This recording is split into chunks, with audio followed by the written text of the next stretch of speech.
Hello and welcome to Whisky Sisters podcast. I am Inka Larissa. And I am Jennifer Rose.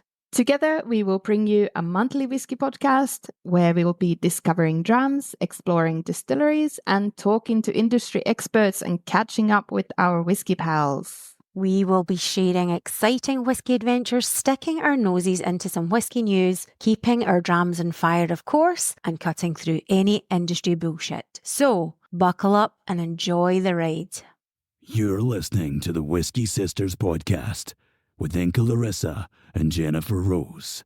Welcome, whiskey lovers or whiskey curious newbies. Today's episode, we will be chatting about American single malt and sampling 3 very different whiskies from Swift, Westward and Westland. And Amanda from Swift Distillery in Texas will also join us for a chat. And I will contain my excitement because I've not even been to Texas, but I would love to go. Yeah, I was wondering about that because I always kind of think that you would just love, you would fit there very nicely.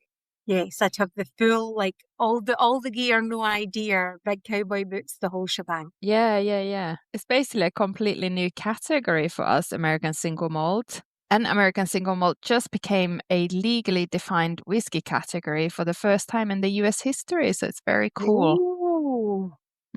So what are your experiences in with American whiskey in general? I feel it's been kind of superficial flirtations with American whiskey, like Four Roses, Maker's Mark, these kind of sips. Yeah. I've heard a lot of good things about Blanton's and a lot of good things about Buffalo Trace, but if I understand correctly, they're kind of quite tricky to get your hands on. Because I recently tried to buy some in a bottle of Buffalo Trace and I had a right bandang trying to get it. It seemed quite difficult, yeah. I think in the UK you can find it easy. Were you in Portugal when you were trying I was in Portugal when I was trying to get it and it was bloody hard. Huh, that's weird. What about your experience? Are you experienced in the world of American whiskies? No, like when I was younger and living a wild life in Australia, I was like drinking a lot of Jim Beam and Jack Daniels. Was that to wash down the cheesecake? You were eating whole cheesecakes in the park, if I remember rightly. Yeah, no, this was the second time I was in Australia.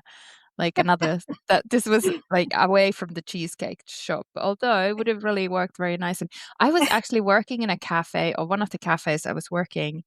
The woman, my boss, would send me to the booze store to buy some Jim Beam or JD, and then we would put it in our coffee cups and drink while we were working and look like we were drinking coffee. I know, it was a bit mental. And it was like a health cafe as well. All the yogi people were coming with sandwiches and salads, and we were just drinking, day drinking. I have made an apple pie before with the apples stewed in like American whiskey, and it was super delicious. Nice. But yeah, I think a lot of it has been more bourbony, rye. So single malt is good. I'm excited about this because obviously Scotch we like because we like single malts a lot. So it's nice to kind of see the comparison. Yeah, come on, hit us with it, America. USA! Stick your nose in it. The Canadian province of Alberta has proposed a legislation that would recognize the region with its own official whiskey definition. Bill 24, the Alberta Whiskey Act. Always things like that always makes me think of like the prohibition. Doesn't it? Me too.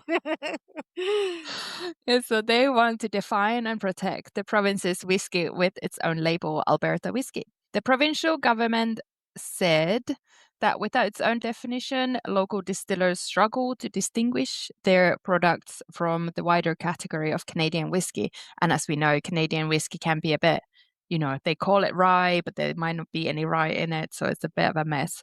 which it argues is governed by flexible federal standards. And to be classified as an Alberta whiskey, the criteria require that all production, mashing, fermenting, aging, proofing, and bottling will take place in Alberta from start to finish. And additionally, the province's whiskey makers must use water from Alberta's source, and at least 2/3 of the total weight of the cereal grain or cereal grain products used for produce the mash must be grown in there as well. And then it does say that any wine or spirit blended into the whiskey must also be aged for at least 2 years. Like, what?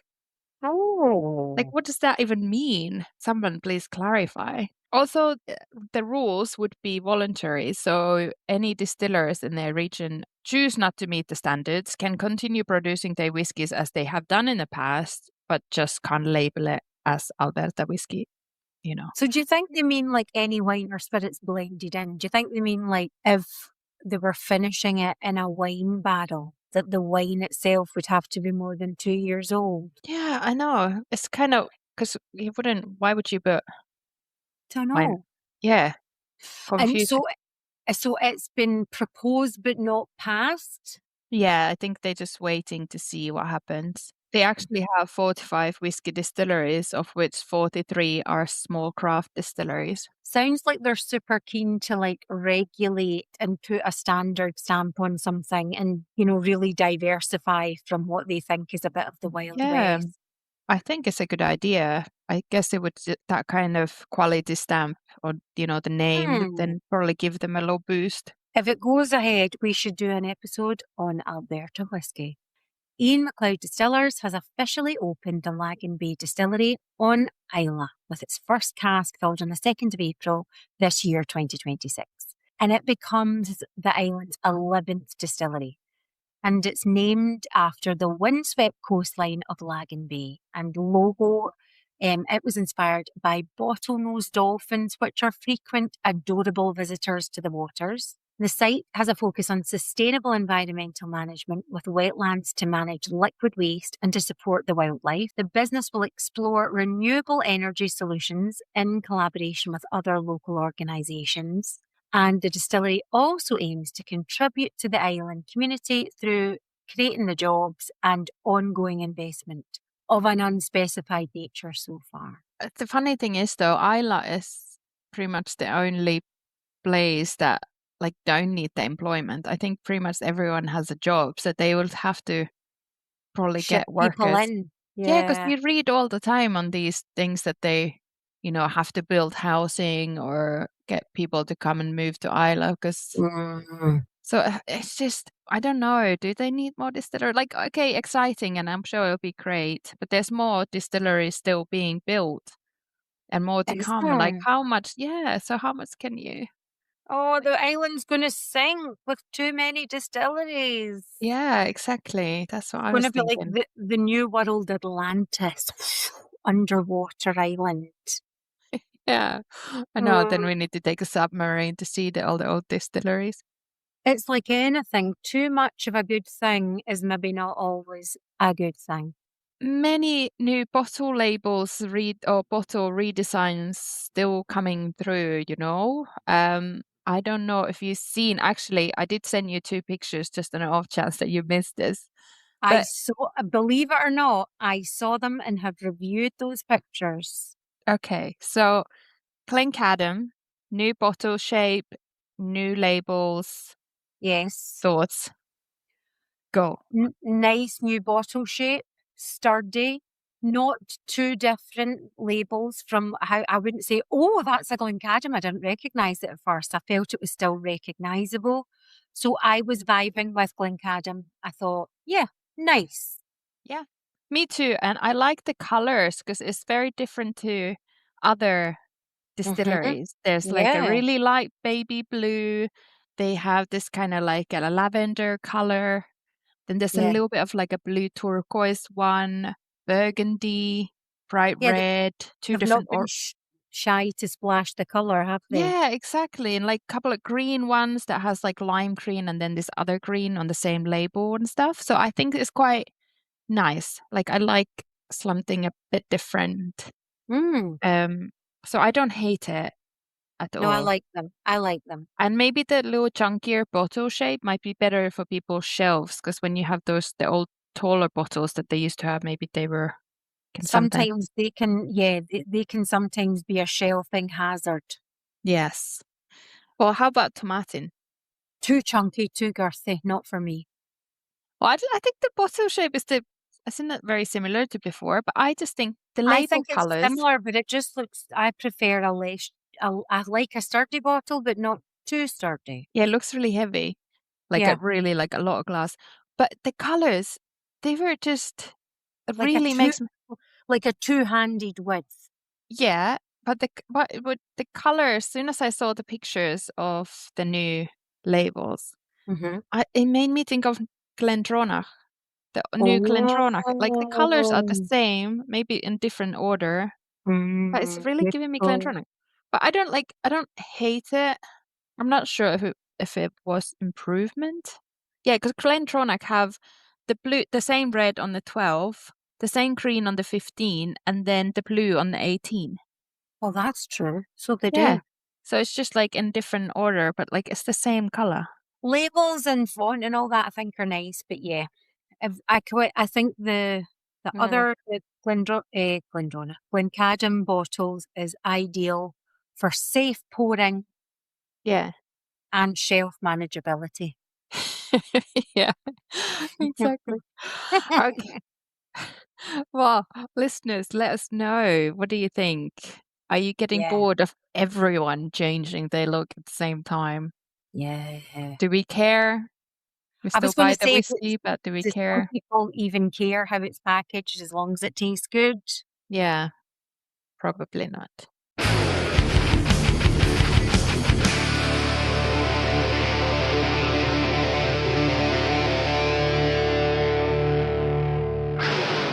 Whisky Sisters. American single malt has only recently received a proper definition, as Inka mentioned at the start of the episode. After years of lobbying, the American Single Malt Whisky Commission managed to get the production standards confirmed, and the new rule took effect in January 2025. To be labeled as an American single malt, the spirit will have to follow specific production standards. So, made from 100% malted barley, distilled entirely at one distillery, massed, distilled, and matured in the United States of America, matured in oak casks of capacity not exceeding 700 liters, distilled to no more than 160 proof, which is 80% ABV, bottled at 80 proof or more, which is 40% ABV or plus. For the first time in over 52 years, the US government added a new type of whisky to its regulations, and these regulations stabilise the category, protects the producers, and signals to the world that American single malt is a serious whisky style. Also, this new definition ensures that consumers worldwide have every confidence in the product, knowing what they're buying, knowing it's the real deal. I'd be super keen to hear what our American listeners have to say about this new category. Well, last year's new category. I like how you say worldwide. Worldwide. Worldwide. So good. Worldwide. Curly whirly. Not to forget that the category's pioneers are finally getting their due. Producers like St. George's, Westland, who we're featuring in a minute, and Cedar Ridge, who were making single malt long before it was fashionable and now being recognized as foundational. So, like St. George's, for example, started making California single malt back in the 1990s. They also make good gin. The terroir gin is very good. Westland is a founding member of the American Single Malt Whisky Commission, a group dedicated to protecting the category in the States. They have really helped to push the transparency and standards and creativity as well. Well, let's get sampling and then we'll chat a little more about each distillery. Dram on fire.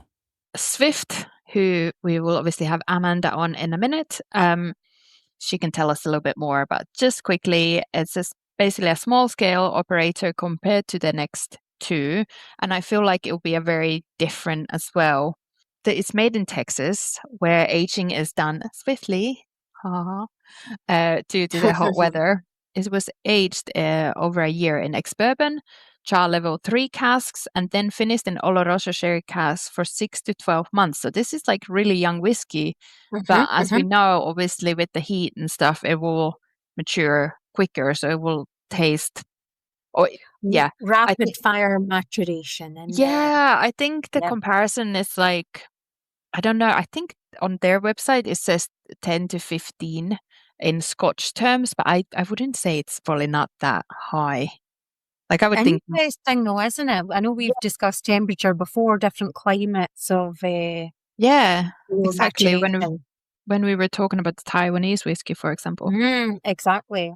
So this one is bottled at 43% ABV. So let's sample this before we go to the next one. What are you thinking? Okay, the Swift on the nose. I was getting a sweetness, but maybe like a sour cherry pie sweetness. So it was making me think of like short crust pastry with like nice, like, what do you call crystal, like sugar crystals on the top of the pastry.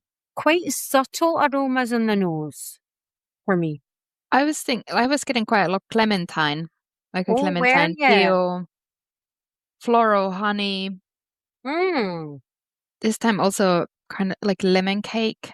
Oh, so citrusy for you. Yeah, well, not like overly. It's like the clementine, like sweet clementine, you know. Okay. Maltiness.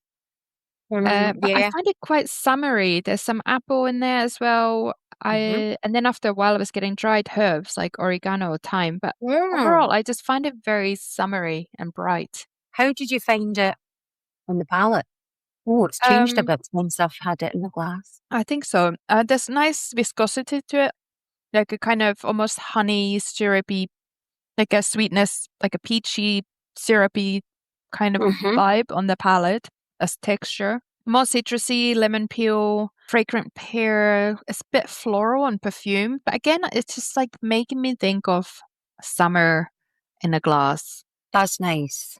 That's nice. I can definitely get on board with your pear, maybe with a bit of ginger. I found kind of a zinginess, like, you know, like a fizzy, sweet zinginess, or maybe like kind of sour cherry flavours on the palate again. I was thinking, feels like honeyed. Eventually, because it's been in the glass, it's like a vanilla rice pudding. That kind of sweeter, and maybe a little bit of white pepper in there as well, but not like overly peppery, but just something a little bit spiced. Those tasting notes you've given are fairly identical to another one of the whiskies I've tasted today. So we're having some cross-contamination in our palates. No, well, actually, one of the other ones, I think I know what you mean. I think it might be just a little bit similar, maybe. But in the finish, I was getting chamomile, like a lot of it, actually. Like it's coming. That is such a good shout, that floral, but not sickly sweet floral. No, but like, you know, a bit of like chamomile tea or something. And then I was also getting apple peel on the finish. Really nice. And it's a fairly, you know, medium to long finish, I would say. You wouldn't think, that's the thing, like, you know, maybe say if it's been aged for 2 years, for example. In the Scotch terms, that would just be, or like if you age whiskey, obviously you wouldn't, but like say like a 3-year-old Scotch whiskey, sometimes you can taste that it's young. Like I think it's kind of light and like, but it's vibrant. So I don't know if that would mean that it's younger, or I just think it's a nice kind of summery dram. I was sipping it outside earlier in the sun. There was a little breeze. It felt quite nice. I also get the ginger on the finish, but you know, like a ginger nut biscuit.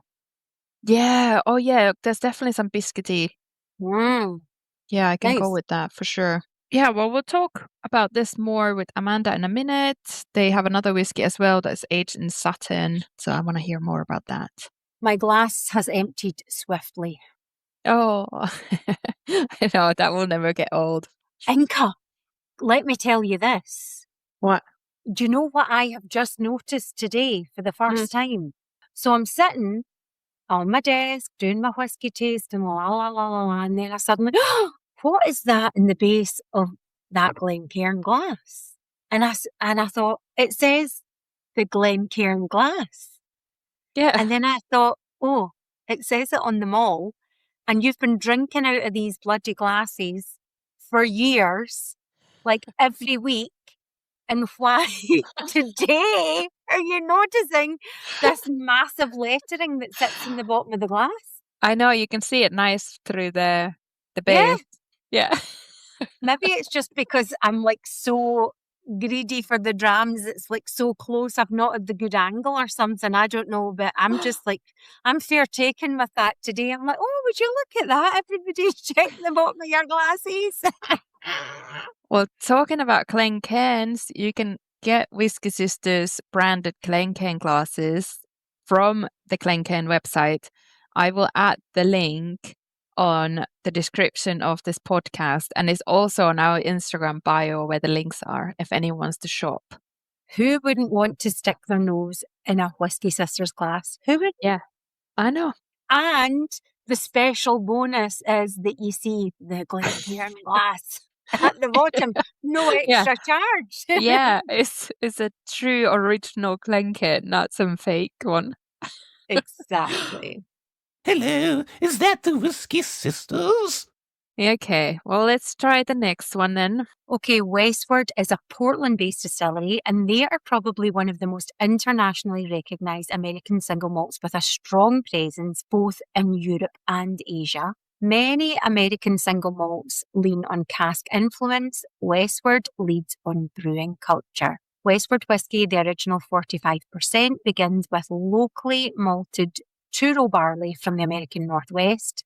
Westward brew an American pale ale using a locally grown malted barley, and then it's double pot distilled. The whiskey itself is then matured in new, heavily toasted and lightly charred American oak barrels in Oregon, where hot, dry summers and cool, wet winters shape its flavour profile. So basically, brewed like ale, distilled like single malt, and aged like bourbon.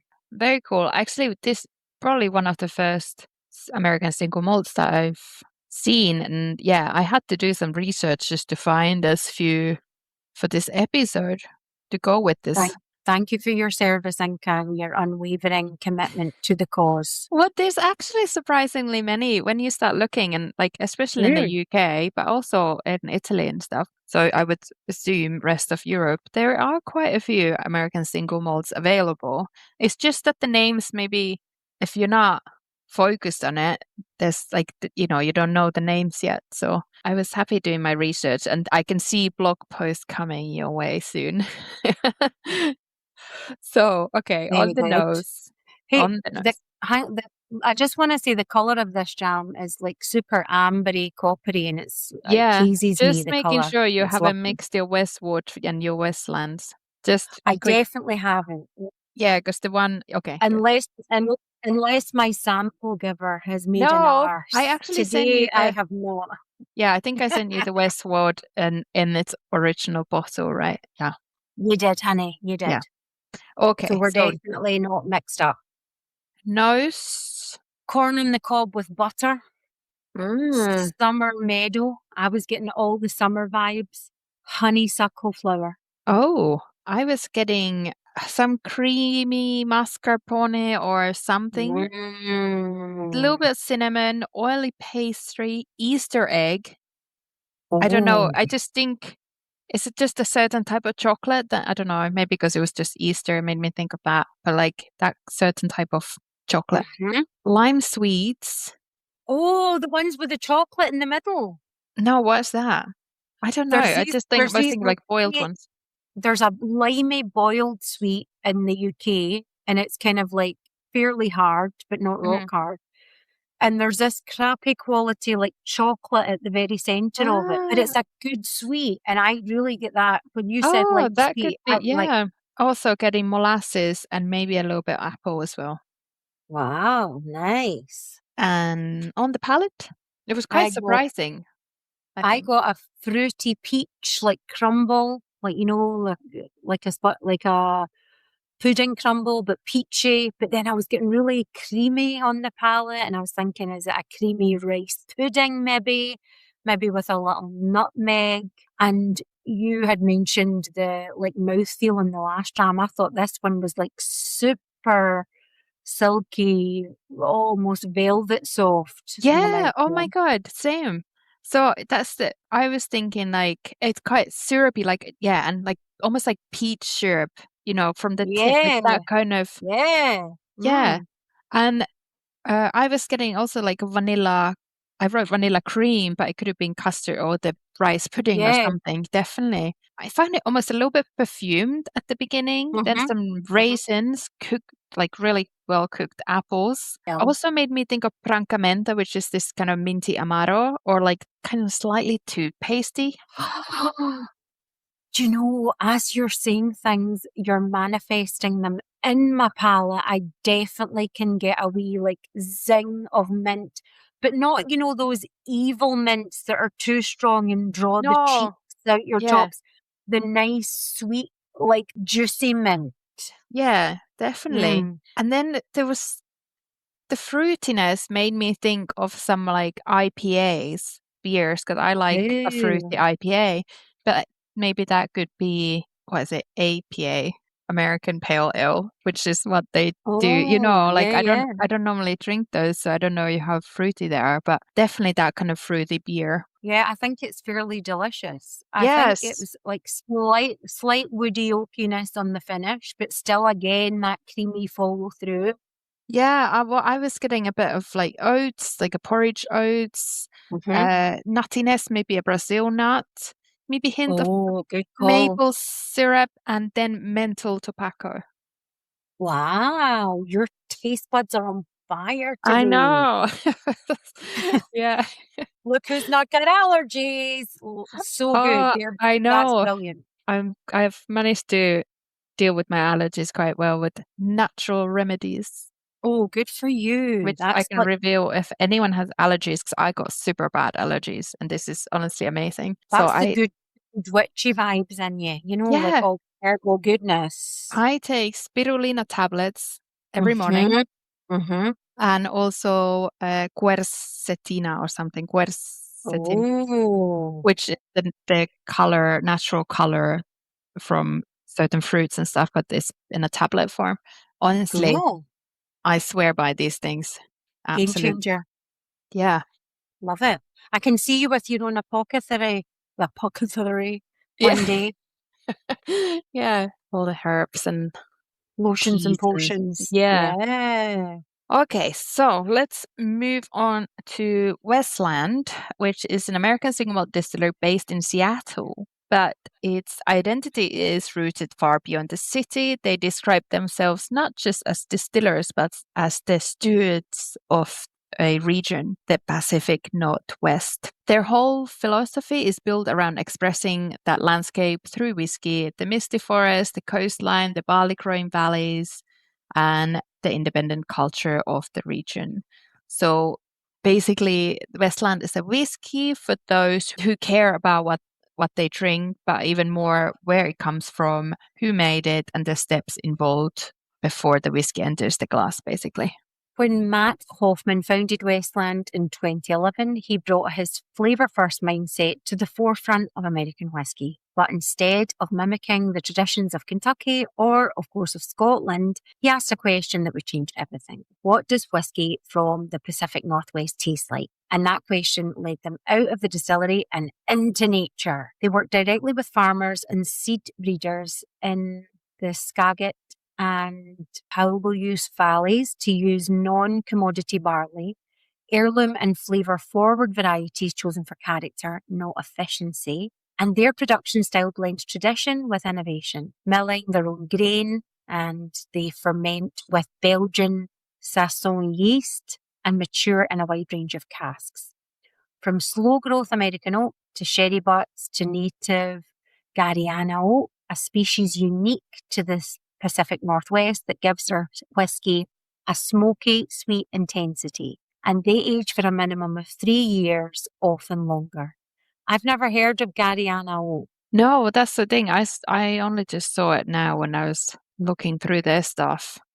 That's pretty cool that it's unique to that area then, the whole terroir. Yeah, exactly. This one that we have is American Oak, single malt from them, 46% ABV. Westland used to lead with the whiskey called American Oak, matured primarily in new American oak casks, and it's still around, obviously, because I got this bottle from Italy, But when I started to kind of research about it, I realized that I think they might have done some changes. So they have one now that's called Flagship. So I don't know if they changed this slightly, like the recipe, or if it's exactly the same. So if you are confused by the American Oak, you can't find it, then maybe try the Flagship. Might be similar. But anyway, this one was quite surprising. And considering how much they talk about the nature and stuff, I was not getting nature at all. You know, I was not. on the nose, I did get a little bit of hay, Yeah. but that was it nature-wise. Honey butter on the nose, caramel popcorn, Oh, and yeah. Good one. vanilla custard on the nose with a kind of little side sprinkle of hay. Well, I was thinking first, it's like, oh, this nose is like very cognac-like. Oh, But okay. then filled with coffee notes, Oh. chocolate, cherries, that kind of stuff. And the same goes on the palate. I'm just getting chocolate, like, you know, those chocolates filled with liqueur, Inka, coffee. have you been horsing into the Easter eggs? I know. I actually didn't have any Easter egg this year at all. I Oh got one. no! I bought an Easter bunny for a friend's daughter, and I was eyeing it the whole week because I really wanted to eat it, but I kept it for her and I didn't. Oh, that's nice. I know. So palate, yeah. Also, it just makes me think of espresso martinis, coffee liqueur, amarena Wow. cherries, you know, the cocktail cherries, vanilla custard. I Mhm. just like getting the whole thing. Amarena ice cream, which is that kind of cherry vanilla ice cream, especially in Italy, they have a lot. Oh, yeah. A little bit of like cigar box or some sort of woody tobacco note. And then on the finish, listen this, Rob Roy / Manhattan cocktail, which is basically, you know, comes with Amarena cherry. So, yeah. That's so cool. That's excellent. I can really get on board with your coffee aromas, your coffee flavors, although I didn't have them down initially. But as you were giving your notes and I was sipping, I definitely think, you know, that affogato or whatever you call it when you put like the coffee or the liqueur thing on ice cream. But I was getting quite a creamy, maybe a chia pudding or something, but maybe a wee bit of green tea. It wasn't quite herbal, but maybe something a bit tea Yeah, light, slightly like a bitter, slightly like, bitter, yeah. yes. And Mm-hmm. some sort of spice, like mixture of baking spices, maybe some cinnamon and stuff like that. But no, I can definitely go on board with your coffee. I just can't get past it. I made it like a rum espresso martini the other day at home, and it just tastes like that. I think it's like quite sweet on the finish, fairly lingering, like maybe ground coffee beans. And I think your kind of mild tobacco vibes are spot on. Any favorites or any thoughts, last minute thoughts before we get Amanda on? Mm, I would say I enjoyed them all. I would say maybe Westland won by a nose for me, but it wasn't like Oh, the a last big, one no, Westland. is the one the last one. Oh, fuck, I've got mixed up then. You were No, just, you were just no. also What one have we just done? Westland. Westland. Westward. No, I did that one first. No, I've given the right tasting notes. Yeah. Because I've got I them know, because sitting you here in were my just notes now. showing me the bottle as well, so I thought you should have. Oh, for fuck's sake. Right, so I know. I knew it was going to be dangerous with two ask me whiskies. that again. Ask me that again. So, any favorites or any thoughts? It's got to be Swift. What about you? Well, I think, yeah, I like Swift as a summery dram. I'm gonna try it in some cocktails. Westward, probably my favorite. All very surprised, like none of them were anything like Scotch whiskey. No. Very But different. they definitely weren't like, oh, that's just like bourbon. No way. Oh no, not at all. No, definitely not at all like that. And I quite like that they were reasonably different. Yeah, I for just sure. like the last one. I actually thought I would like the last one more, but it's just I can't get past this like coffee It's like almost like melted chocolate ice cream with coffee or something, which is I not think it's made bad. me I'm not bad. It's just like, no, it's just no. strong. I think it's made me more intrigued for more American single malts. Yeah, absolutely. I agree. Amanda Swift. A warm welcome, Amanda. Why don't we start with a quick introduction of you and Swift Distillery? We'd love to hear all about your role in the business. So I'm Amanda Swift, and I am the owner of Swift Distillery. I have a husband. We started this together. It's been over 15 years now, which is kind of crazy to say, but we probably started with the idea maybe nearly 20 years ago. We always liked whiskey, and I liked Irish whiskey, single malt, Japanese whiskey, those kind of things. And it kind of grew from there. My husband is the dreamer, and I'm the scientist practical one.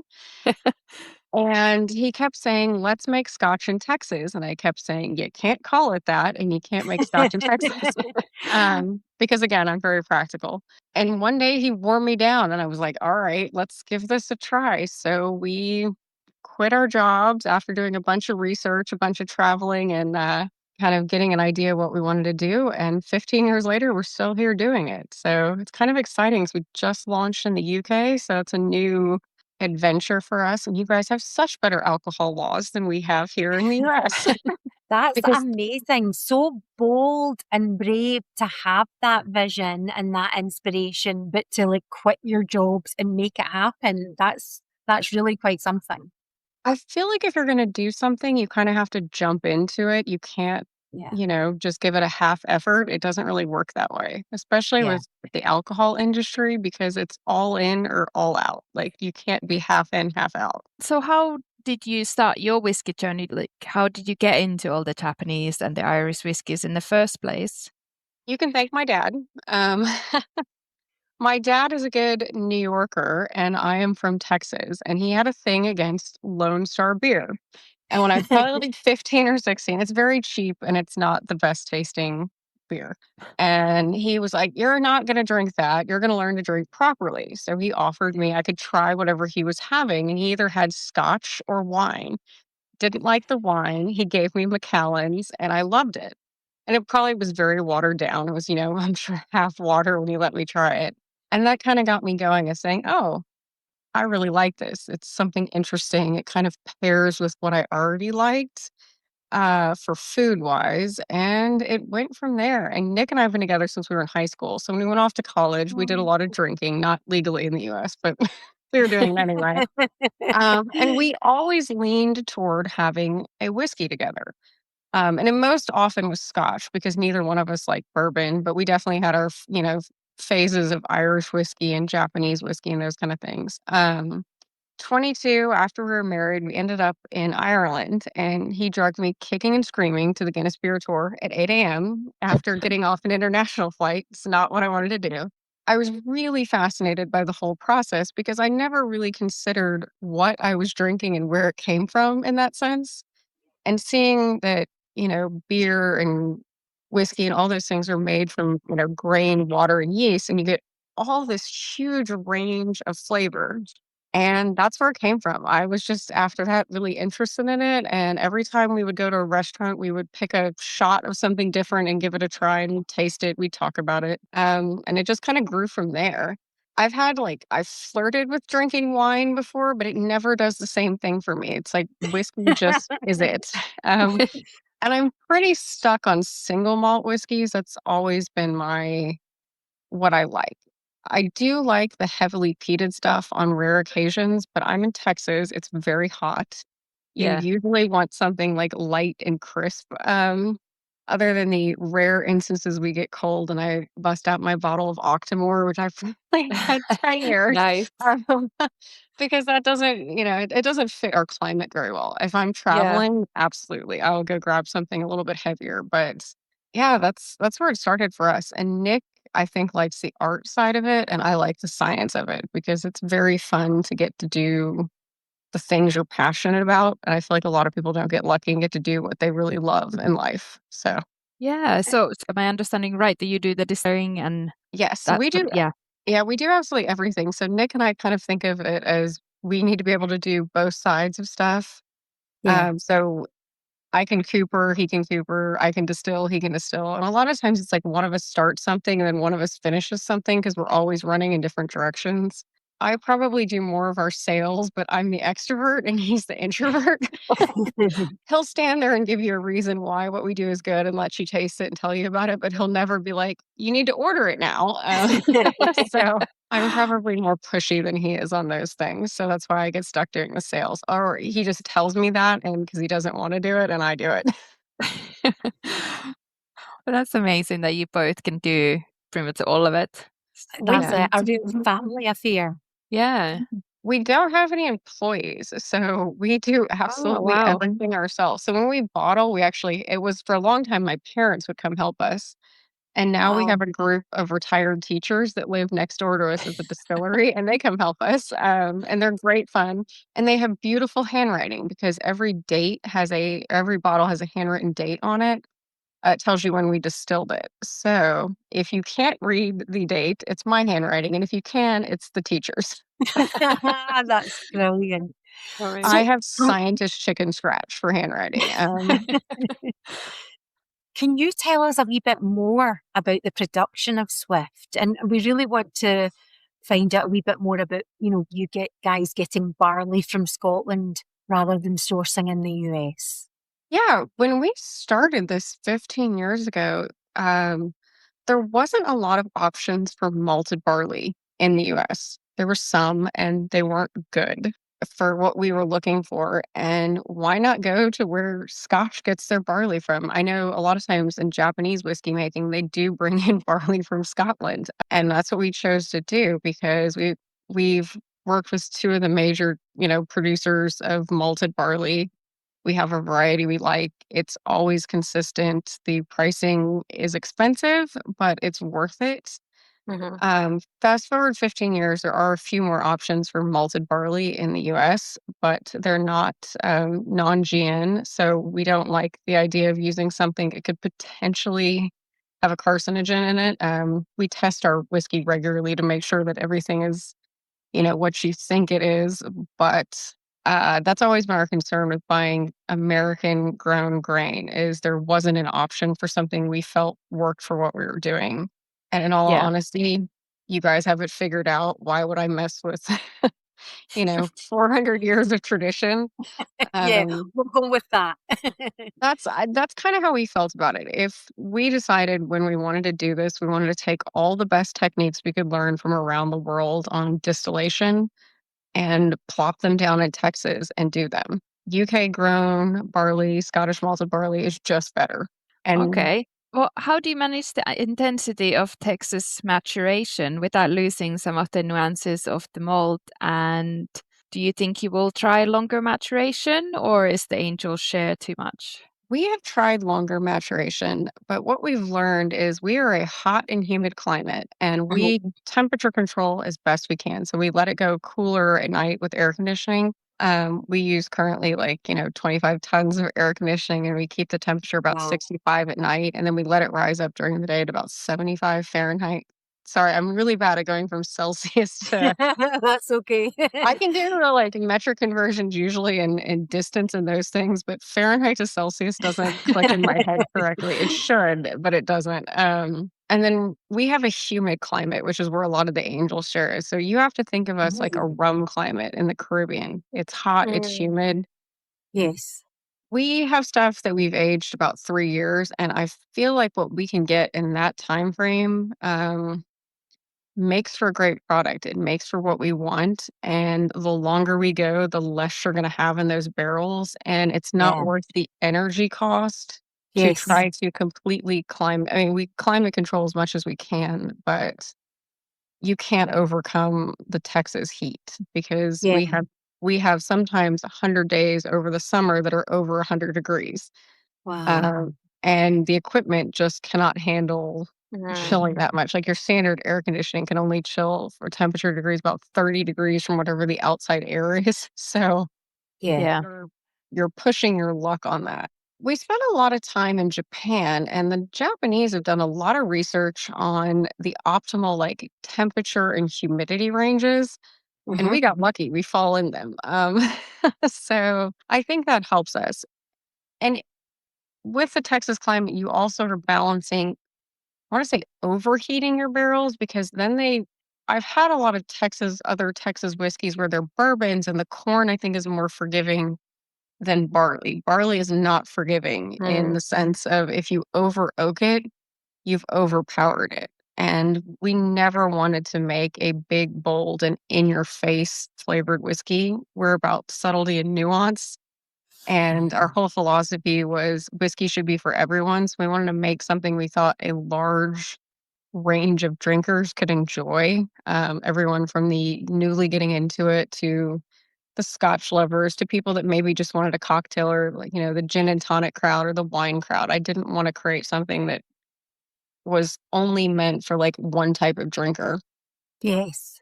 To recreate Octomore or something similarly niche. Yeah.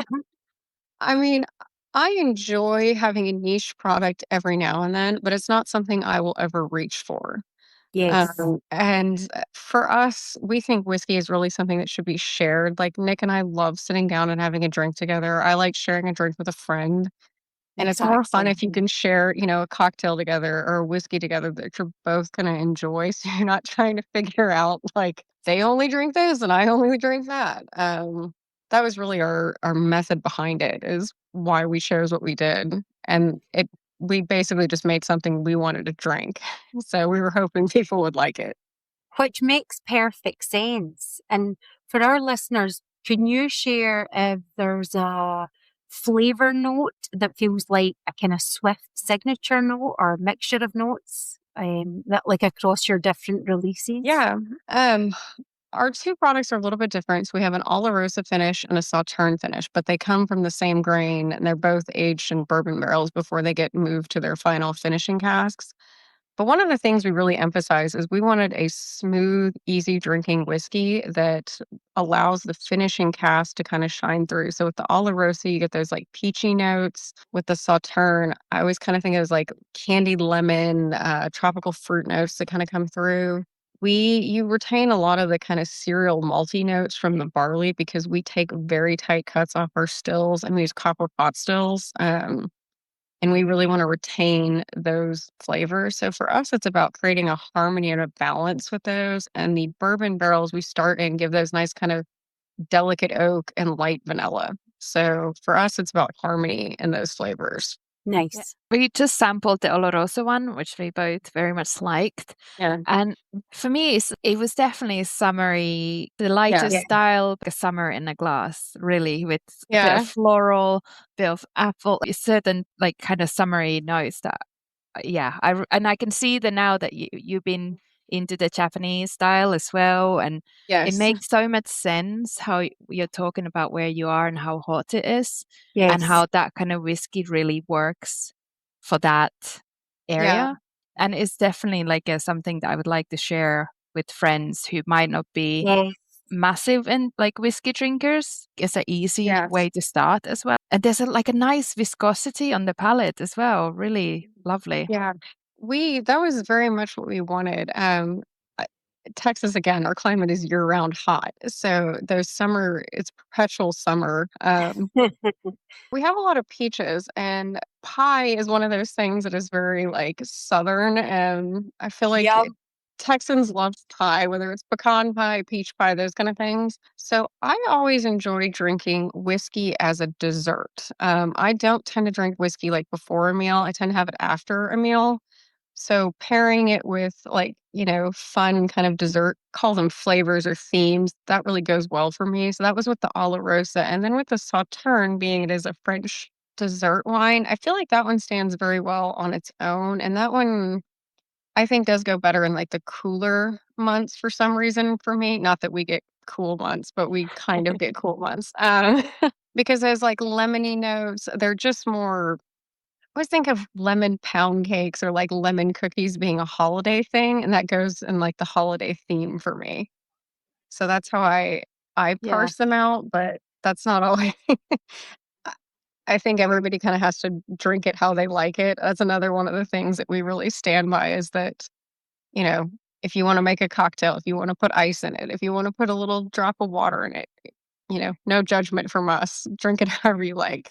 Yeah, absolutely. I yeah, now I definitely want to look up the Saturn as well.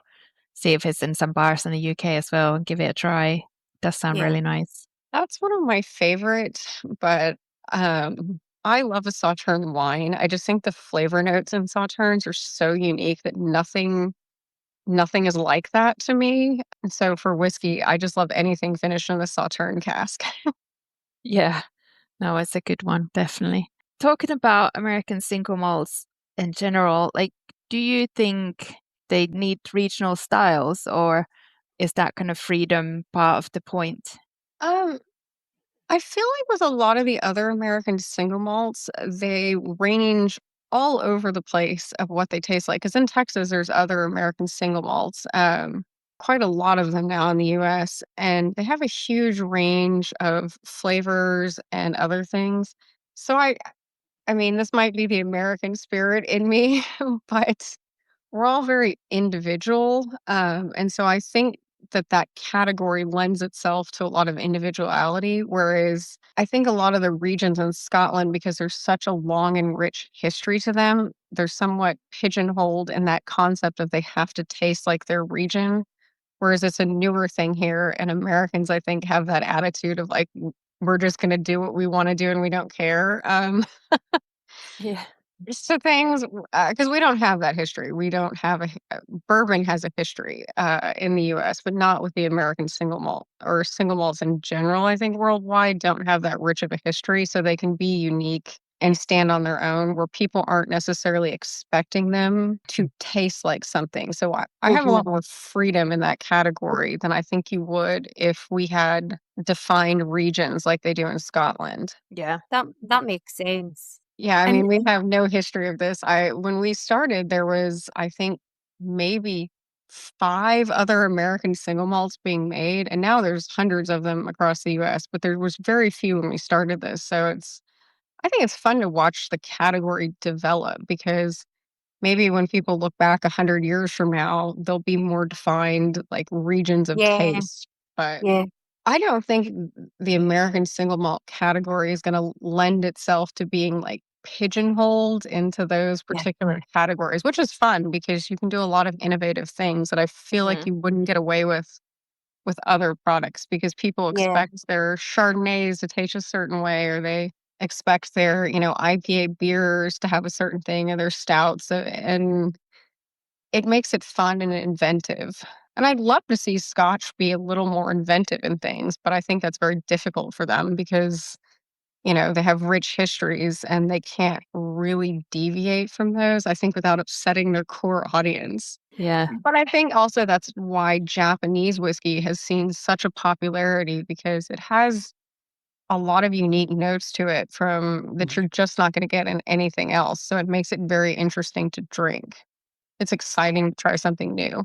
it does sound a really exciting time for American single malts, and that's such rapid growth that you're Yeah. describing. And it sounds like it's becoming like more and more popular. We were going to, ask you what you feel success looks like for American single malts, like fast forward 5 years. Do you imagine it's going to be growing at the same rate, or what are your thoughts? I think there's going to be a lot of growth in the category because I feel like people are hungry to try new things. Like every time I'm in a liquor store talking to younger people at bars and restaurants, they get really excited to try something new. They want something that isn't like what their dad was drinking. And I feel like a lot of dads are drinking bourbon.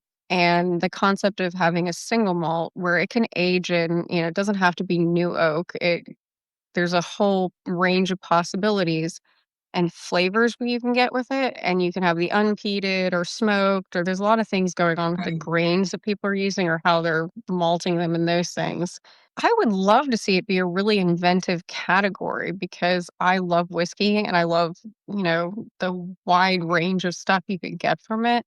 I would like to see the American single malt category gain popularity like Japanese single malts, where you find them Yeah, worldwide and people have a respect for the category and know yeah, that it's not Scotch, it's not Japanese whiskey, it's a unique standalone, and I would like to see the world drink it and kind of be surprised of, "Oh, this isn't what I thought."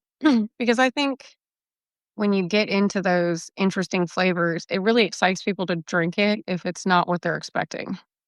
Yeah, exactly. And I think the ones that we've tried today for this episode anyway were like really nice and like nothing like Scotch, but still, Yeah.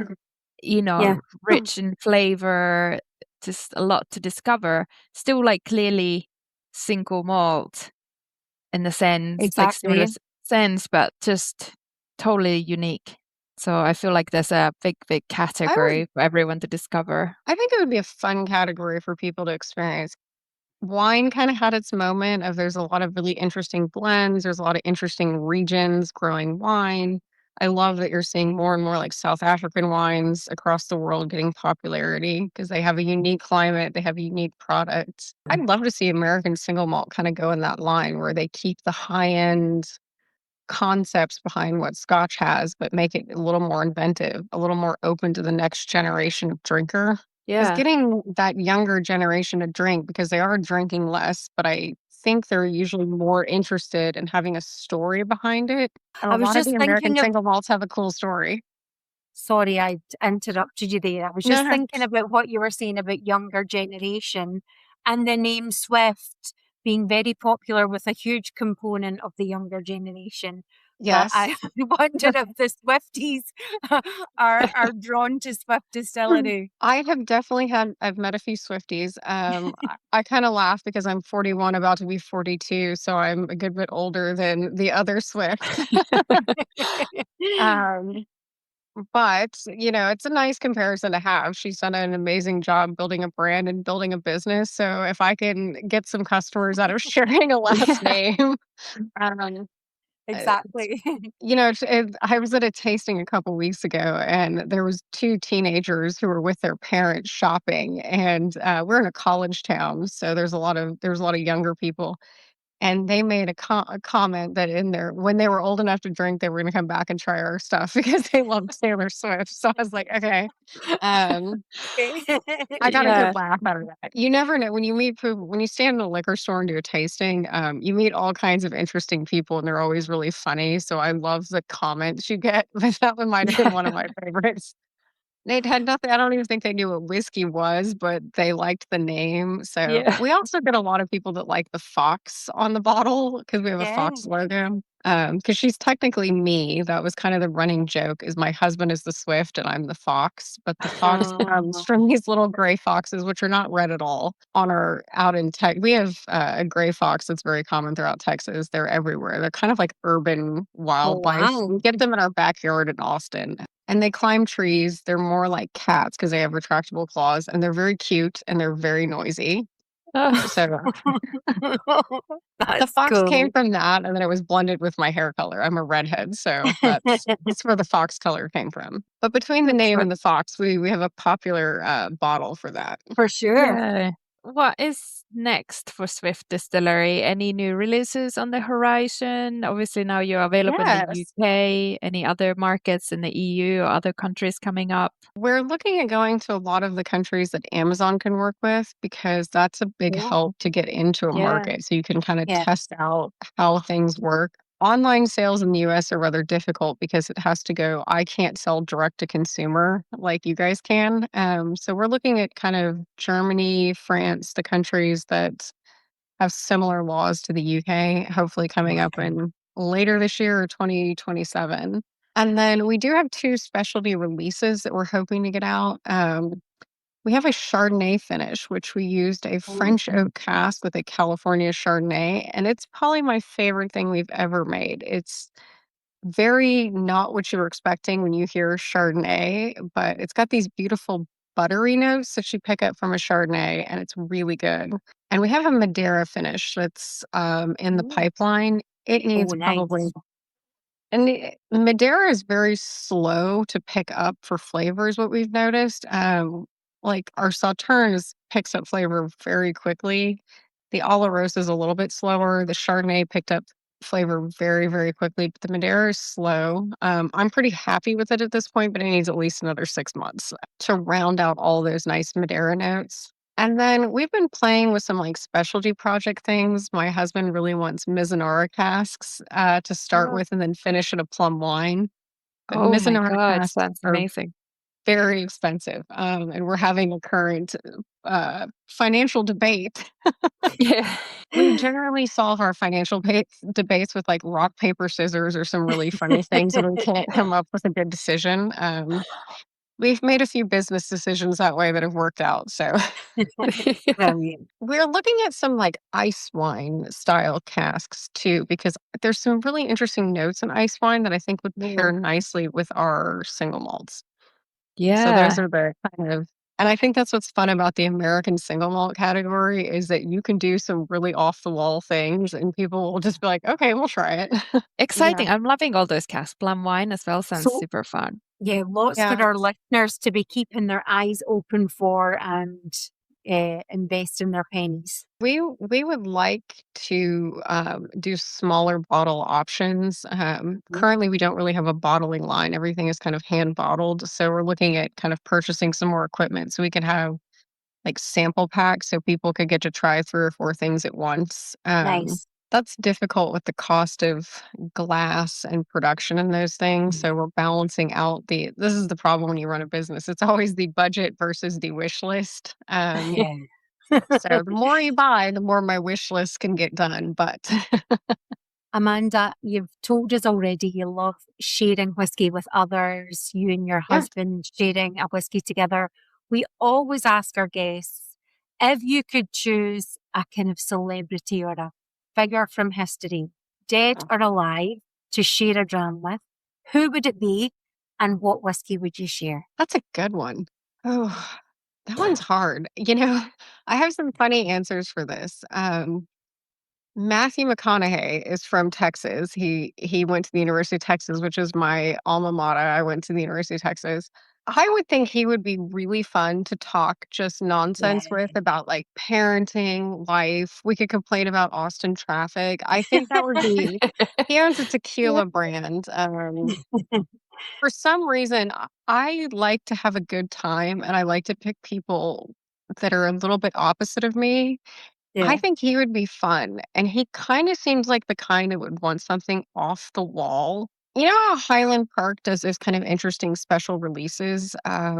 One of those, especially the ones and I would pick it based off of something on the bottle, like, I would want one with, like, Thor or something really crazy on the bottle, because I think that would be for a fun conversation. And if I had to pick someone historical, or I wanna say less of a fun conversation and more of, like, an enlightening conversation, I would probably wanna pick an ancient historian, like, somebody who lived through, like, ancient Egypt or ancient Rome, and have them tell me about how alcohol was done back then. I don't know, I think that would be interesting for me. Get some early Yeah. alchemical wisdom.